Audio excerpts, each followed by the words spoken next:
people go to gold as a hedge of for inflation, or people go to gold, right, if there's some kind of fear in the air, right? I mean, we're definitely suffering from inflation right now, and it seems as if the U.S. dollar is crumbling before our eyes in a way that people said would never happen.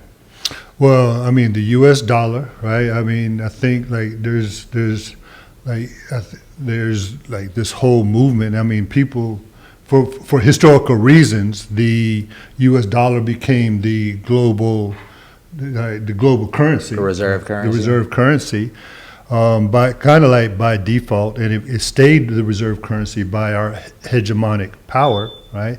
But coming back to the children, do you think that, you know, like, is gold going to be the unit of choice for a hedge against crisis environments, or the hedge against inflation? I think that people will always invest in gold, and we're talking technology. It has many use cases in technology currently, and will moving forward. But as far as being the global reserve currency, no, I feel as though it's going to be a granddaddy crypto and Bitcoin. Yeah, I think so too. And why do you think, right?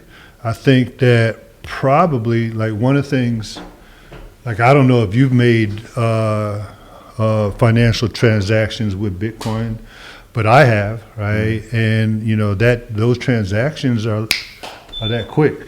I mean, we've been off of the gold standard for a long time now. Since 1971. Yes, my whole life we've already been off of the gold standard, and we've been on this fiat currency, or currency of decree, and it's a lot less trust in that system and in those centralized powers at this point. So we're moving toward a decentralized.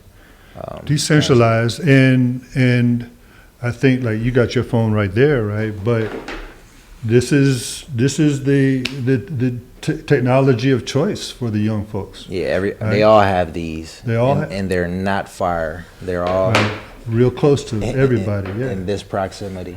Yeah, and so I think that the young folks are really going to be looking at a medium of exchange, right, or a store of value that is one, divisible, right, and very portable, right? It can move, like Bitcoin, like, assuming, like, we could continue our conversation with regard to Bitcoin being a form of money or a store of value, right?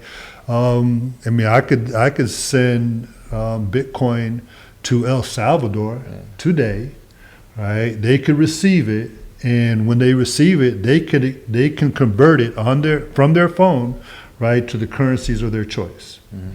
Right, and I believe that the young folks are really going to be that's going to be the route for them. And that's if you have to exchange in it immediately, but it will serve you better. I mean, speculatively, it could serve you better potentially if you kept it in Bitcoin for a year, 2, 3 years, 10 years. Imagine what that crypto will be worth. Or that could be. Bitcoin, I mean, that Bitcoin. what we project. Potentially, yeah. And that's important too, because that what you're talking about is a particular personal finance habit,